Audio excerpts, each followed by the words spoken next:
Okay, so I know I haven't made a video in a long time, but Kirsty, Make Me Healthy Please, asked me to make a video about the butterfly program that I'm in, and I've tried like 40 times on my phone and it won't upload, so excuse my appearance on this camera.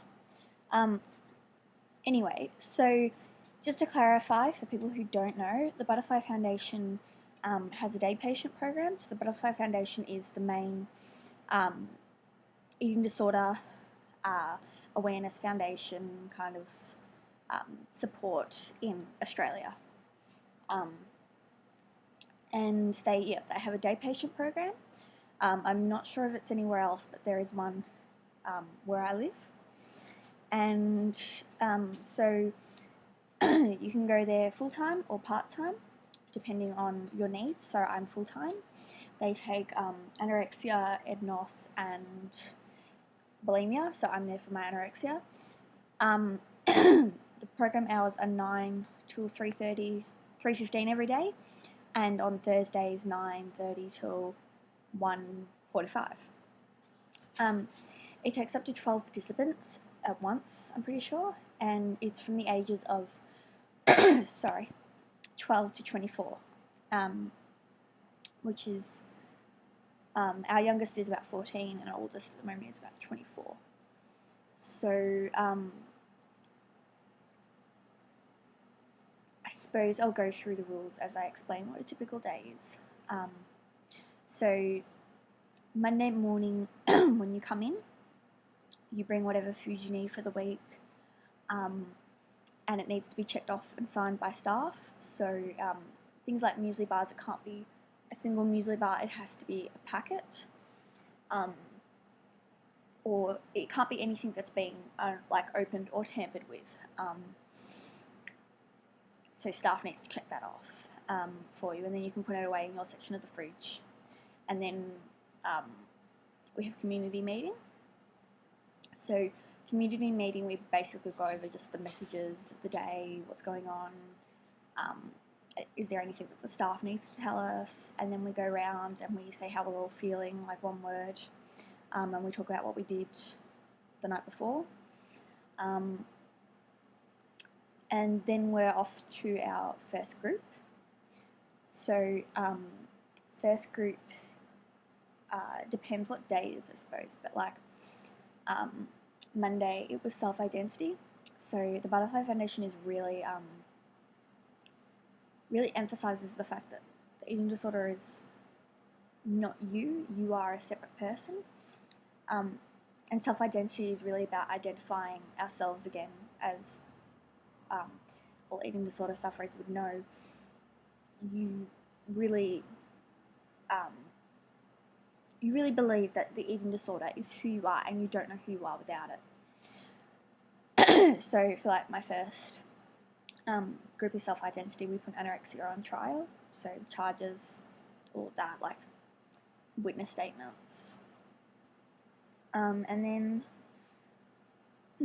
we have, and on a Monday, we also have weigh-in, so we get taken out one by one.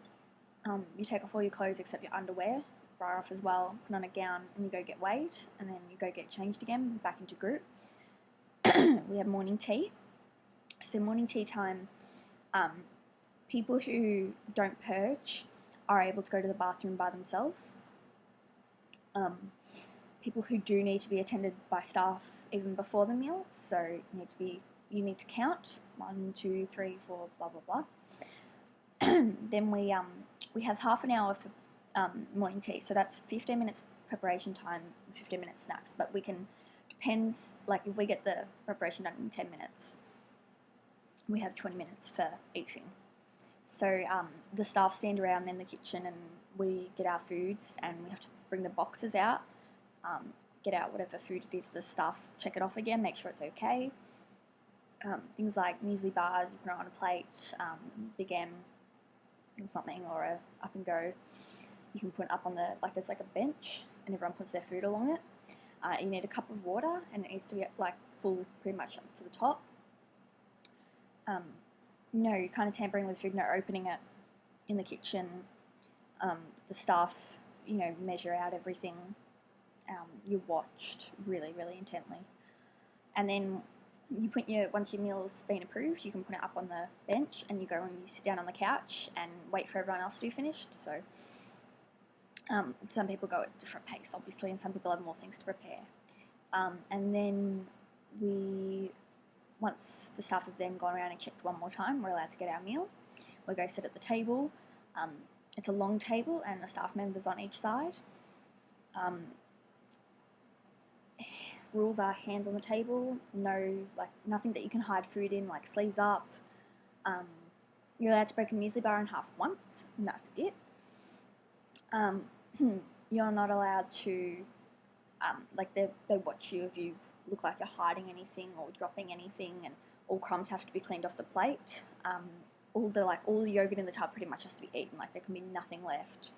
And you have to show the staff everything once you're done, so the wrappers you have to show the staff, and like your big M, they'll have to shake it and make sure there's nothing left in it, and your water as well.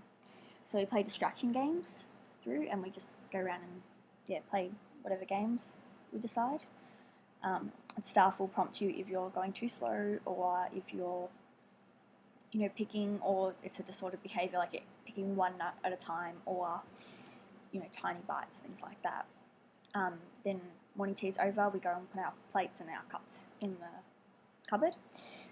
And then we go off to our next group, which, I'm trying to think, it's always something different, but I suppose it'll be something like nutrition group, or,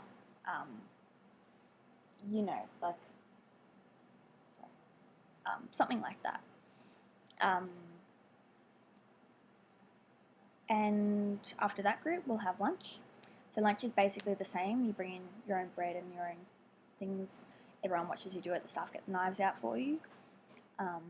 You have to butter both sides of your bread, a certain amount of meat, and I think it's half a cup of at least 2 different vegetables, or like salad. And then again, you leave it on the table, you go and have your lunch, and we have 45 minutes for lunch, so approximately 15 minutes of preparation time and half an hour eating time. But we try to get it done as fast as possible to give more eating time, because obviously that's the big thing. Then we have food and feelings after that, and that's a group where we discuss the eating disorder thoughts and our thoughts back.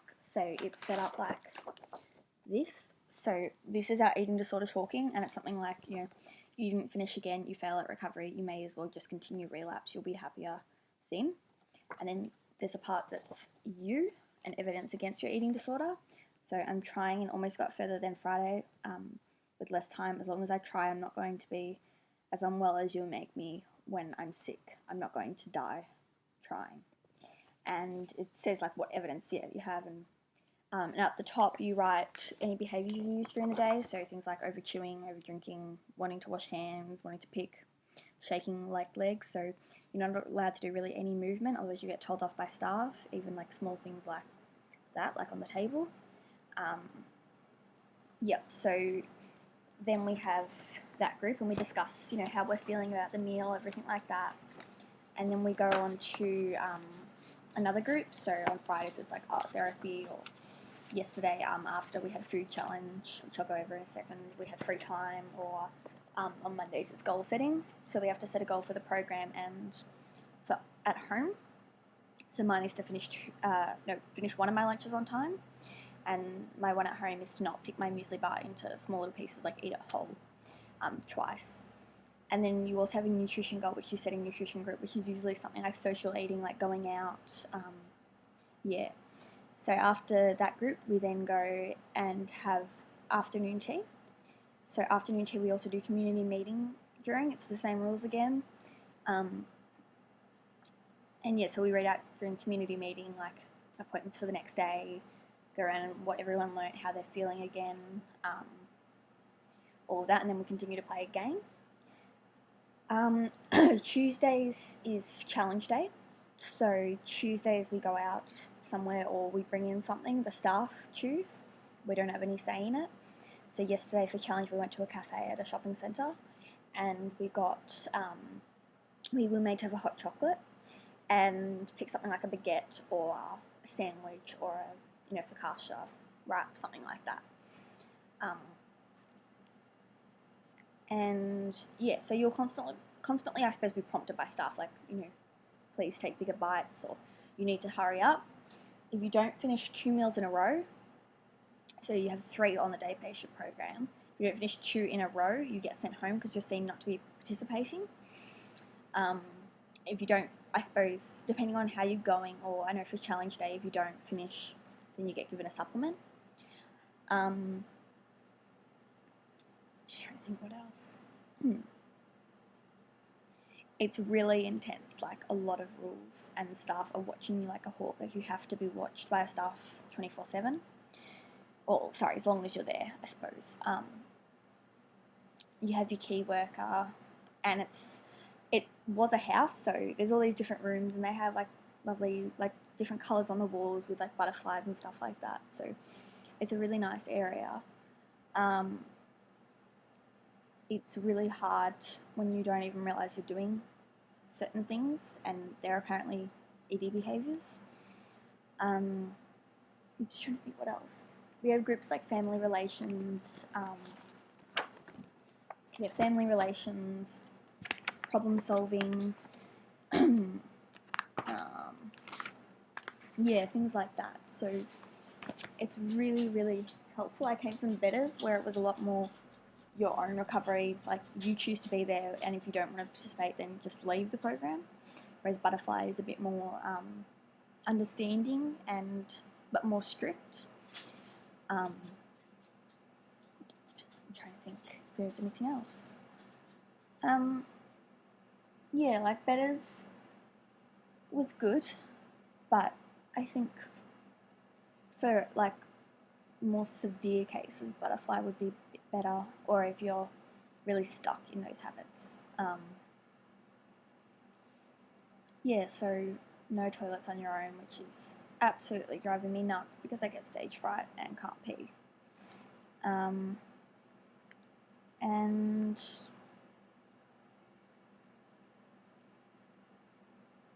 I really don't think there's much else.